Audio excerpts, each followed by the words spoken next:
नमस्कार बच्चों, कैसे हैं आप सब। आशा करती हूँ आप सभी अच्छे होंगे, स्वस्थ होंगे, खुश होंगे और अपनी पढ़ाई भी अच्छे से कर रहे होंगे। जैसा कि आप सभी जानते हैं, मैं हूँ आपकी हिंदी की अध्यापिका और मैं स्वागत करती हूँ आप सभी का आईसीटी वर्चुअल क्लासरूम में। और आज हम यहाँ पर एकत्रित हुए हैं पढ़ने के लिए क्लास 12 की हिंदी। क्लास 12 की हिंदी में हम यहाँ पर पढ़ रहे हैं अपनी वेदांत पाठ्य पुस्तिका भाग 2 का फर्स्ट चैप्टर, जिसका नाम है सिल्वर वेडिंग। और हमने इस चैप्टर का इंट्रो आपको अपने लास्ट जो हमारा सेशन हुआ था वहां पर हमने दे दिया था और आप लोगों ने काफी अच्छे से उसको समझा भी था। तो एक बार मैं आपको फिर से यहाँ पर बता दूं कि हमारा ये जो चैप्टर है ये हमारी वेदांत पाठ्य पुस्तिका भाग 2 के का फर्स्ट चैप्टर है। इसमें से आपके जितने भी या 4 चैप्टर इसमें आपके हैं और 4 में से आपके चारों चैप्टर से यानी कि एक एक लॉन्ग आंसर आपका यहाँ पर आता है। तो आपने चैप्टर को अच्छे से पढ़ना है। ये सारे चैप्टर एक तरह से समझने के लिए भी होते हैं और बिल्कुल आप इस चैप्टर पर एक बहुत अच्छा नाटक भी एक बना सकते हैं, क्योंकि ये काफी जिस तरह का आपका ये चैप्टर है इसमें जिस तरह से एक जनरेशन गैप को दिखाया गया है और किस तरह से जो सिद्धांतों पर जो इंसान जो टिका रहता है उसकी किस तरह की सिचुएशन होती है, तो उन सब चीजों को दिखाया गया है। तो काफी अच्छे से आप यहाँ पर जो है एक समाज में आ रहे बदलाव और चीजों के माता पिता की जो सोच है और बच्चों की जो सोच है उनमें किस तरह से मिसअंडरस्टैंडिंग हो जाती है, कैसे एक जनरेशन गैप के कारण जो चीजें होती हैं वो यहाँ पर आपको पता चलेगा। तो ये चैप्टर हमने, जैसे मैंने आपको बताया कि इंट्रो तो हमने लास्ट सेशन में ही दे दिया था, लेकिन फिर भी क्योंकि हमारा सेशन का आज जो है फिर से छुट्टियों के बाद आज पहला डे है, तो इसीलिए हम इसको एक बार थोड़ा सा रिवाइज करेंगे। जैसे हमने कहा, मनोहर श्याम जोशी जी द्वारा ये चैप्टर लिखा गया है और इनका जन्म भी, क्योंकि ये बिल्कुल आप देखेंगे इसमें हमारे पहाड़ का बहुत सारा टच आता है कि किस तरह से जो हमारे पहाड़ के लोग होते हैं वो थोड़ा सा अपने सिद्धांतों से, अपने रीति रिवाजों से, अपने रिचुअल्स से थोड़ा सा कनेक्टेड रहते हैं। भले ही वो कहीं भी चले जाएं, किसी भी जगह पर चले जाएं और कितने टाइम के लिए भी वो वहां पर रह लें, वो सारी चीजों को वो निभाते हैं,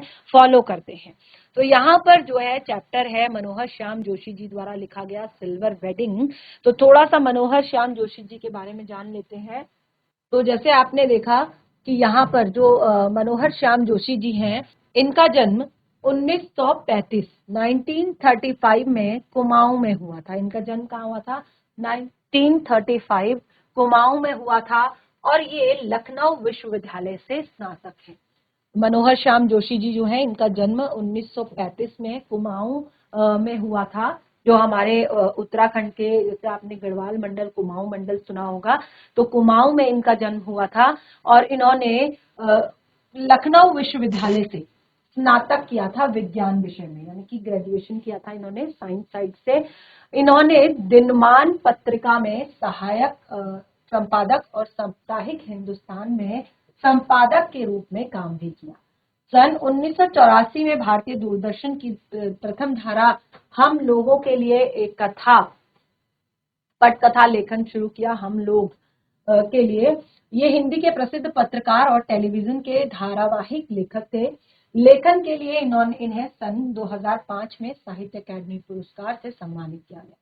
सन 2006 में इनका दिल्ली में देहांत हो गया। इनकी कुछ रचनाएं हैं जो आप यहाँ पर देख लीजिए, क्योंकि हमें एक लेखक के बारे में भी पता होना चाहिए। तो जैसे हमने यहाँ पर देखा, इनकी रचनाएं हैं, कहानी संग्रह है कुरु कुरु स्वाहा, कसब, हरिया, हरक्यूलिस की हैरानी, हमजाद, क्या। तो ये इनकी रचनाएं हैं।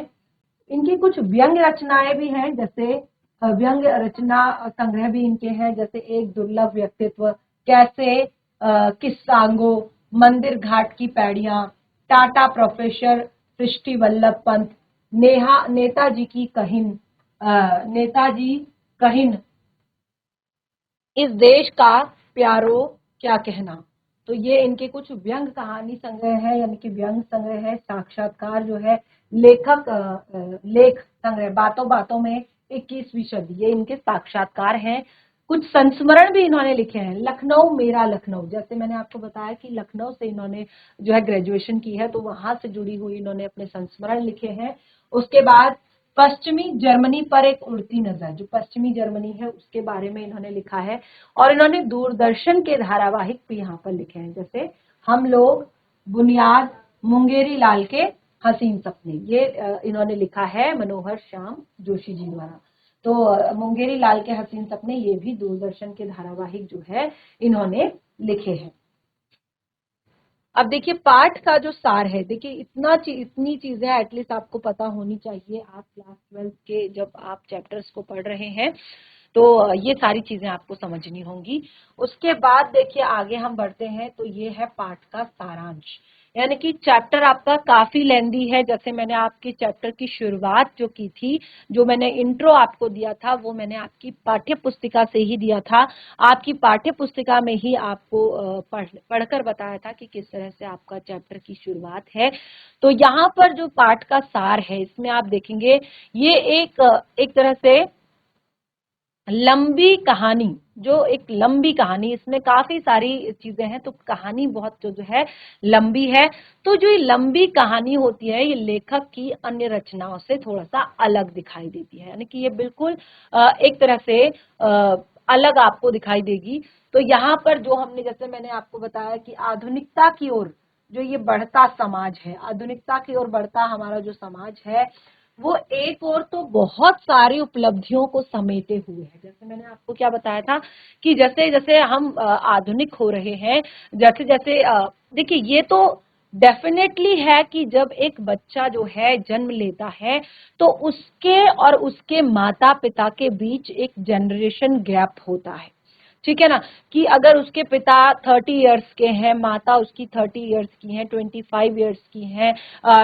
और आजकल तो जो आपको पता है कि जो मैरिज की जो एज है वो भी काफी ज्यादा बढ़ गई है। 30 प्लस ही लोग जो है, 30 प्लस जो है लोग, एक तरह से लोगों की शादी होती है। तो एक जो काफी गैप जो है बच्चों में आ जाता है,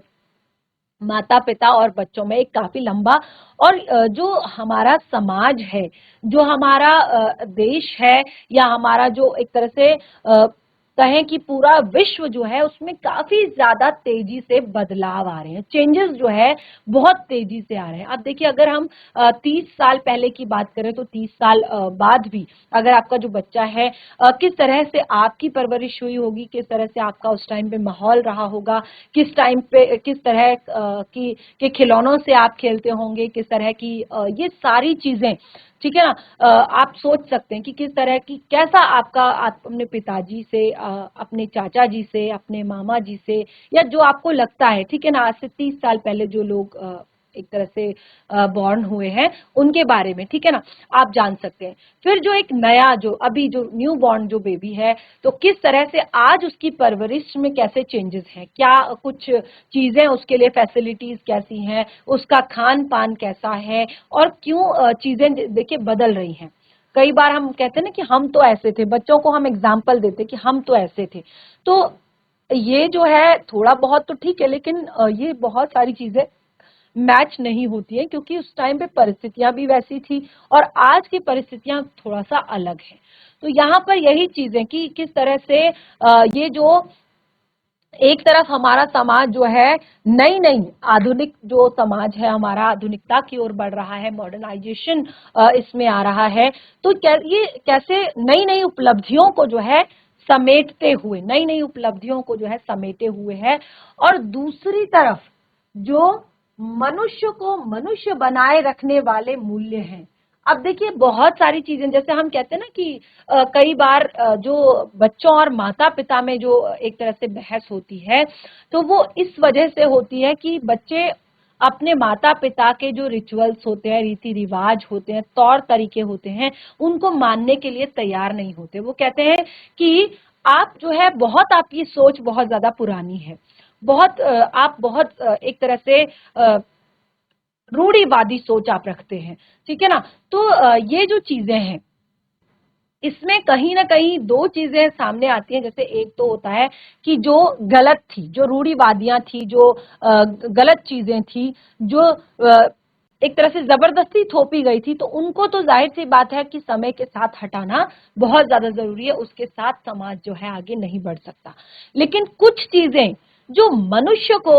मनुष्य बनाए रखने के लिए बहुत ज्यादा जरूरी है। वो जो कुछ मूल्य हैं, कुछ नैतिकताएं हैं, जो कुछ सदाचार है, वो हमारे व्यवहार में जो है अब धीरे धीरे समय के साथ, यानी कि जो ये आधुनिकीकरण हो रहा है, जो मॉडर्नाइजेशन हो रही है, वो उसके साथ जो है कहीं घिसते चले जा रहे हैं। अब यहाँ पर जो कहानी है काफी ज्यादा इंटरेस्टिंग है, जो मैंने शुरू की थी लास्ट सेशन में, कुछ बच्चों ने जो है पढ़ी भी होगी। तो जैसे मैंने कहा, इस पे काफी अच्छा एक नाटक इस पे बना सकते हैं। तो जैसे यहाँ पे कुछ जुमले हैं जो आपके जो मेन इस कहानी के लीड हैं, उनके कुछ जुमले हैं। जैसे वो कहते हैं जो हुआ होगा, ठीक है ना। किसी भी बात को अगर क्लियर कोई बात नहीं हो रही है तो वहां पे कह दिया कि जो हुआ होगा, ठीक है ना। और कोई चीज उनको समझ नहीं आ रही है, उनकी समझ से परे है, उनको गलत लग रही है, तो वो उनको समहाउ इम्प्रॉपर लगती है, ठीक है ना। तो ये दो जुमले इस कहानी के बीज वाक्य हैं, यानी कि मेन एक तरह से बीच बीच में आपको कई जगह देखने को मिलेंगे, बीज वाक्य हैं। यहीं से जो है कहानी शुरू होती है, शुरुआत होती है कहानी की। और आप देखेंगे कि जो हुआ होगा, ये जो शब्द है, जैसे मैंने क्या कहा कि जब हम किसी चीज को एक्सप्लेन नहीं कर पाते हैं, किसी चीज को हम यथास्थितिवाद, यानी कि इसको हम यथास्थितिवाद कह सकते हैं कि हमने उसको एक्सेप्ट कर लिया, ठीक है ना, कि चलो छोड़ो जो हुआ होगा,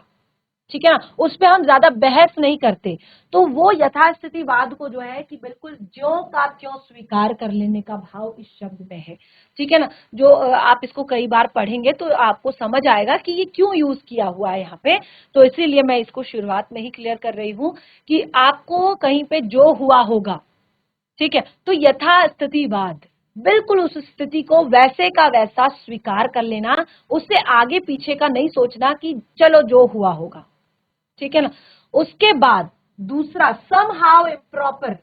एक अनिर्णय की स्थिति भी है, यानी कि एक तो है आप स्थिति को स्वीकार कर लेते हैं, और एक है समहाउ इम्प्रॉपर, यानी कि ये बिल्कुल थोड़ा सा अनिर्णय की स्थिति है कि बिल्कुल यहाँ पे मुझे आपकी ये चीज समझ नहीं आई है। तो ये दोनों ही भाव इस कहानी के मुख्य जो है चरित्र यशोधर बाबू के भीतर है, और वे इन स्थितियों को का जिम्मेदार भी किसी व्यक्ति को नहीं ठहराते हैं। वे अनिर्णय की स्थिति में है, यानी कि जो उनके अंदर जो भी उनके अंदर चीजें हैं, जैसे समहाउ इम्प्रॉपर और आपका जो हुआ होगा, ये सब चीजें क्या है, वो बहुत सारी चीजें खुल के नहीं कह पाते हैं, बता नहीं पाते हैं, और किसी चीज पर अपना रिएक्शन भी नहीं दे पाते हैं, अनिर्णय की स्थिति, ठीक है ना, क्लियर नहीं कर पाते हैं वहां पर चीजों को। तो इसके लिए वो किसी को जिम्मेदार नहीं ठहराते हैं, बल्कि वो अनिर्णय की स्थिति में है, यानी कि वो डिसीजन नहीं दे पाते हैं। तो यहाँ पे जो हमारी कहानी की शुरुआत होती है, ये काफी अच्छा नाटक जो है यहाँ पर बन सकता है। तो आप इसमें देखिए कह सकते हैं, जैसे दफ्तर का एक सीन है, दृश्य है। तो यहाँ पे जो सेक्शन ऑफिसर हैं यशोधर पंत, अब वो क्या कर रहे हैं, अपनी फाइल पर काम कर रहे हैं, किसी फाइल पर वो काम कर रहे हैं। और ये आखिरी फाइल का जो काम उनका जब पूरा हो जाता है, तो वो क्या करते हैं, जो दफ्तर की घड़ी है, वो उस घड़ी की तरफ नजर उठाते हैं, यानी कि सामने जो है उनके दफ्तर की घड़ी है, इसलिए वो उस घड़ी की तरफ नजर उठाते हैं। और फिर वो अपनी घड़ी, जिसको वो सुबह शाम जो है रेडियो पर जो समाचार आते हैं, आपने देखा होगा रेडियो पर आपके सुबह के समाचार, तो ये हैं सुबह 7 बजे के मुख्य समाचार, आकाशवाणी केंद्र देहरादून से या आकाशवाणी केंद्र दिल्ली से। ये आपने कई बार सुना होगा, ठीक है ना। तो ये 7 बजे के समाचार, 7:30 बजे के समाचार, तो ये बिल्कुल एग्जैक्ट टाइम पे आते हैं। तो उन्होंने अपनी घड़ी को बिल्कुल सेट किया हुआ है 7 बजे के टाइम में। तो वो कहते हैं कि तो इस कारण जो उनकी घड़ी है वो इसीलिए यहाँ पे जो है बिल्कुल मिलाकर रखते हैं, और उनकी घड़ी जो है, और जो दफ्तर की घड़ी है उसमें 5:25 हुए हैं, और इसीलिए वो दफ्तर की घड़ी को हमेशा सुस्त बताते हैं, यानी कि ये तो बहुत धीरे धीरे चलती है, ठीक है ना। अब देखिए छुट्टी का जो समय होता है, गवर्नमेंट जो ऑफिस होते हैं वहां पे जो छुट्टी का समय होता है वो 5 बजे का होता है। लेकिन क्योंकि जब सेक्शन ऑफिसर जो है वो बैठे हुए हैं, वो काम कर रहे हैं, तो इनके अधीनस्थ, जो इनके अधीन जो काम करने वाले जो बाकी लोग होते हैं, वो भी 5 बजे के बाद ऑफिस में रुकना उनको पड़ जाता है इनके कारण। क्योंकि अगर आपका बॉस आपके जो सीनियर हैं अगर वो काम कर रहे हैं तो फिर उनको भी रुकना पड़ जाता है।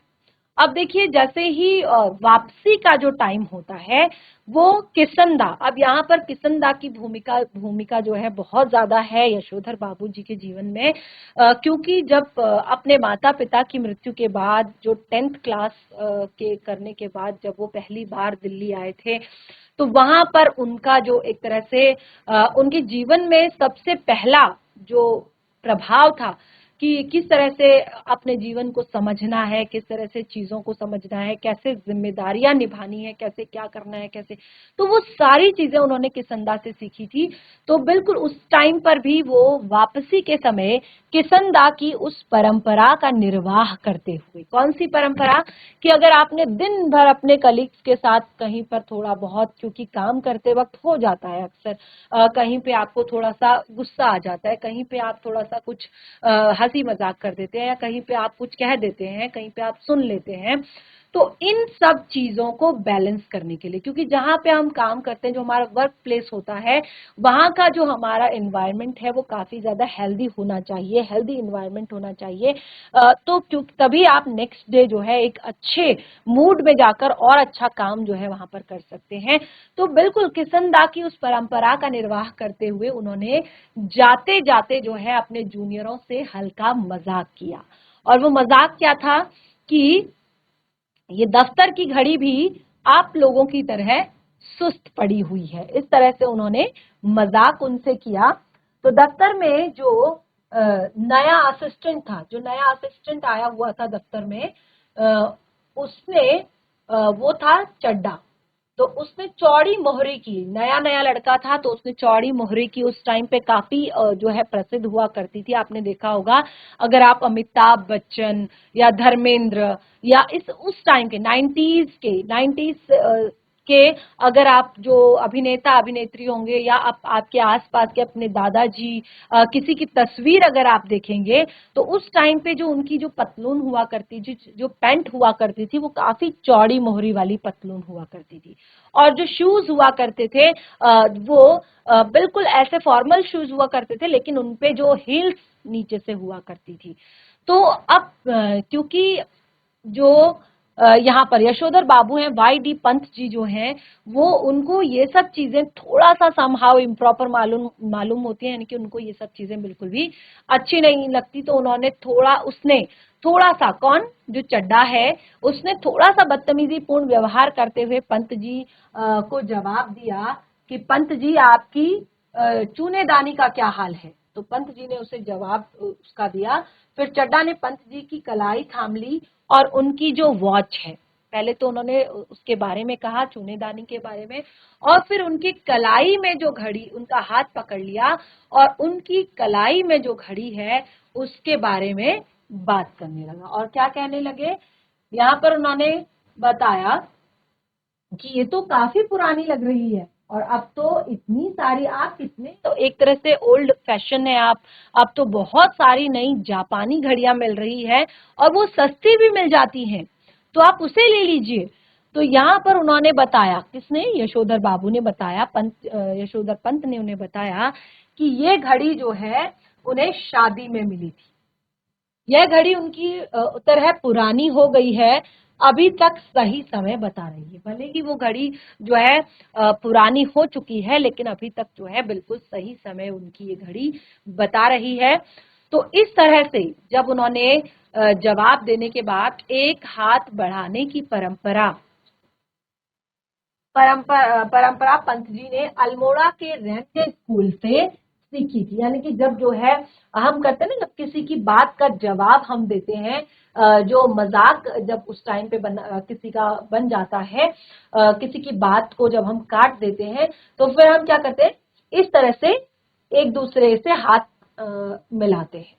ठीक है ना। तो ये उन्होंने अल्मोड़ा के रेमजे स्कूल से, जहां पर वो पढ़ते थे, वहां से उन्होंने सीखी थी, और ऐसी परंपरा किसंदा के क्वार्टर में भी थी, और ऐसी परंपरा जो है किसंदा के क्वार्टर में भी थी। जहां यशोधर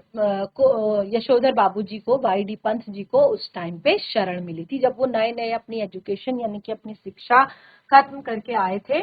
तो जो किसनदा थे वो कुंवारे थे, किसनदा जो थे वो कुंवारे थे, और वो वहां पर ज्यादातर ऐसा होता है अक्सर, हम जो लोग होते हैं, पहाड़ के जो लोग होते हैं, अगर वो शहर में कहीं पर रहते हैं तो वो क्या करते हैं, जितने भी उनके पहाड़ी बच्चे आते हैं या पहाड़ी लोग जो आते हैं वो उनको क्योंकि एक माहौल होता है हम लोग का आपस में उस टाइम पे नई जगह पर जाने पर, तो किसनदा के क्वार्टर, जो किसनदा थे वो एक तरह से अविवाहित थे, तो उनका जो रूम था, क्वार्टर जो था, वहां पर पहाड़ी लड़कों को वो आश्रय देते थे। पहाड़ी लड़के अक्सर वहां पर आते थे, क्योंकि जब पंत जी जो दिल्ली आए थे, यानी कि जब अपनी 10th करने के बाद जब वो दिल्ली आए थे, तो उनकी उम्र सरकारी नौकरी के लिए कम थी। जब उन्होंने 10th पास किया था तो उनकी उम्र सरकारी नौकरी के लिए कम थी। तो वहां पर जो है, जो लड़के रहते थे, उन्होंने वो किस तरह से करते थे कि जो जॉब करता है वो नौकरी करता है तो वो खाना नहीं बना पाएगा, तो जो बाकी लड़के रह रहे हैं वो खाना बनाएंगे, कोई सब्जी लेकर आएगा, कोई आटा लेकर आएगा, तो सब मिल बांट कर वहां पर सामान लेकर भी आते थे और खाना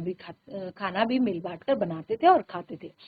तो किसनदा ने जब देखा कि ये बच्चा जो है, क्योंकि अभी इसकी नौकरी की उम्र नहीं है, तो उन्हें लगा कि कैसे ये थोड़ा बहुत पैसे अर्न करेगा, तो उन्होंने उन्हें मैस का रसोइया बना दिया, यानी कि तुम्हारा काम है कि जब तक तुम्हें नौकरी नहीं मिलती है तुम यहाँ पर खाना बनाओगे। और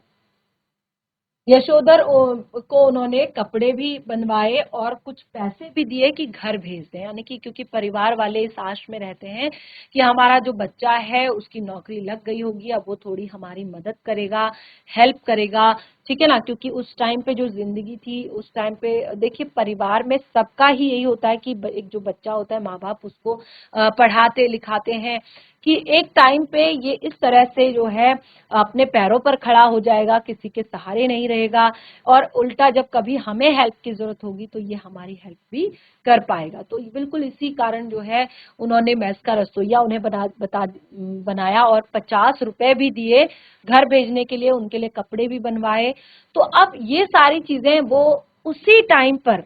जब वो चड्डा के साथ वहां पर खड़े थे, उसी टाइम पे वो ये सारी चीजें याद कर रहे हैं, अपनी स्मृतियों में डूबे हुए हैं। तभी चड्डा की आवाज से वो जागृत हुए और मेनन द्वारा शादी के संबंध में पूछे गए सवाल का जवाब देते हुए कहने लगे, now let me see, I was married on 6 February 1947। तो जब फिर जो अब एकदम से चड्डा की आवाज से उनका जो ध्यान था, जो वो एक तरह से खो गए थे पुरानी यादों में, तो उस टाइम वो एकदम से जो है झटके से जगे।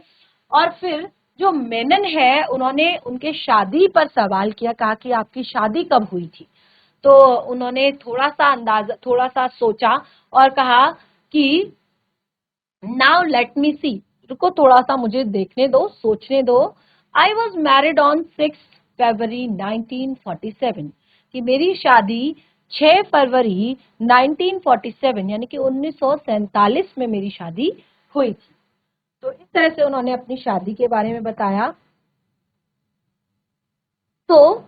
तुरंत ही मेनन ने हिसाब लगा लिया, ठीक है ना। मेनन ने क्या किया, तुरंत ही हिसाब लगाया और उन्हें उनकी सिल्वर वेडिंग की बधाई दी, ठीक है ना। क्योंकि उन्होंने कहा, ओ वाह, आज तो आपकी सिल्वर वेडिंग एनिवर्सरी है, यानी कि आज आपकी शादी को 25 इयर्स कंप्लीट हो गए हैं, आज आपकी 25th एनिवर्सरी है। तो इस पर उन्होंने उन्हें सिल्वर वेडिंग की बधाई दी। अब यशोधर बाबूजी जो थे वो इन सब चीजों को, जैसे मैंने क्या कहा कि वो एक पुरानी विचारधारा, पुरानी परंपरा को मानने वाले विचारधारा के व्यक्ति थे, तो वो खुश हुए, खुश होते हुए झेपे और झेपते हुए खुश हुए, यानी कि शर्मा भी रहे थे, खुश भी हो रहे थे, खुश भी हो रहे थे और शर्मा भी रहे थे। फिर भी वे, अब जब उन्होंने इस बात पर पार्टी की मांग की, उन्होंने कहा कि आपको तो पार्टी देनी चाहिए, आज आपकी सिल्वर वेडिंग एनिवर्सरी है, आपको सेलिब्रेट करना चाहिए। तो उन्होंने, क्योंकि देखिए खुश तो वो हुए क्योंकि 25 इयर्स कंप्लीट हो गए थे, लेकिन फिर भी वे इन सब बातों को अंग्रेजों के चोचले बताते हैं। वो कहते हैं कि ये सब चीजें हमारे यहाँ सेलिब्रेट नहीं की जाती, हमारे यहाँ जन्मदिन होता है तो उस दिन भी पूजा की जाती है, और जो है जो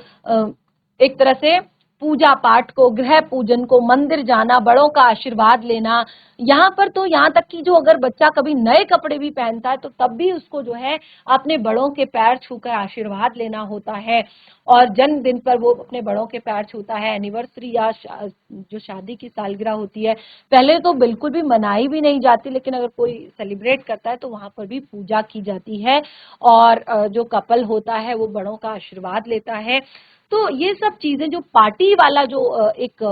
बात उन्होंने कही, तो उन्होंने कहा ये सब अंग्रेजों के चोचले हैं। लेकिन अब जो चड्डा थे वो तो एकदम से बिल्कुल उनके पीछे पड़ गए, और उन्होंने कहा चलिए आपको बहुत ज्यादा कुछ नहीं करना है, तो आप चाय मट्ठी और लड्डू ही दे दीजिए, लड्डू ही खिला दीजिए, चाय मट्ठी और लड्डू ही खिला दीजिए। तो उन्होंने क्या कहा, 10 रुपए का नोट निकाला और चाय के लिए देते हैं। उन्होंने तुरंत ही अपने पॉकेट से 10 रुपए का, क्योंकि एक तरह से ना उनके जो ऑफिस के लोग थे सबको पता था कि यशोधर बाबू जो है वो हमेशा अपने पॉकेट में, अपने पर्स में जो है 150 रुपए, अब सोचिए उस टाइम पे 150 रुपए की वैल्यू कितनी ज्यादा होती थी, उस टाइम पे 150 रुपए की वैल्यू, तो हमेशा उनके पर्स में जो है 150 रुपए रहते थे। तो उन्होंने 10 का नोट निकालकर चाय के लिए देते हुए कहा, परंतु यह उन्हें एक तरह से समहाउ इम्प्रॉपर फाइंड होता है, यानी ये चीजें उनको बिल्कुल भी समझ नहीं आती हैं। अतः सारे सेक्शन के आग्रह करने पर, अब देखिए वो कहते हैं कि थोड़ा सा, अच्छा आप अगर चाय पिला ही रहे हैं तो थोड़ा सा हमारे साथ सेलिब्रेट कर लीजिए, हमारे साथ रुक जाइए, तो उन्हें ये बिल्कुल अच्छा नहीं लगता, और उन्होंने सेक्शन के आग्रह करने पर भी चाय पार्टी में शरीक नहीं। और उन्होंने कहा कि 10 रुपए से क्या होगा, एटलीस्ट समोसे के तो पैसे दे दीजिए। तो फिर उन्होंने 20 रुपए, फिर जोड़ देने पर 20 रुपए और दिए, यानी कि पूरे 30 रुपीज हो गए, लेकिन वो आयोजन में सम्मिलित नहीं होते हैं, यानी कि वो ऑफिस से निकल जाते हैं। तो इस तरह से अब यहाँ पर उनको ये सारी चीजें कि चाय पानी करना, पार्टी करना, गप गपास्टिक करना, वक्त बर्बाद करना, ये उनकी परंपराओं के खिलाफ है, विरुद्ध है। तो आपने देखा काफी इंटरेस्टिंग तरीके से हमने इस चैप्टर की शुरुआत की है, और आप सभी को इस चैप्टर को बिल्कुल इसी तरह से पढ़ना है, समझना है, और आगे जो है इसमें से लॉन्ग आंसर टाइप क्वेश्चंस जो हैं वो आते हैं, तो बहुत अच्छे से क्लियरली समझिए, कहीं पे कोई डाउट लगता है तो वो पूछिए। बाकी के टॉपिक को कंटिन्यू करेंगे हमारे नेक्स्ट सेशन में। तब तक के लिए धन्यवाद, आपका दिन शुभ हो।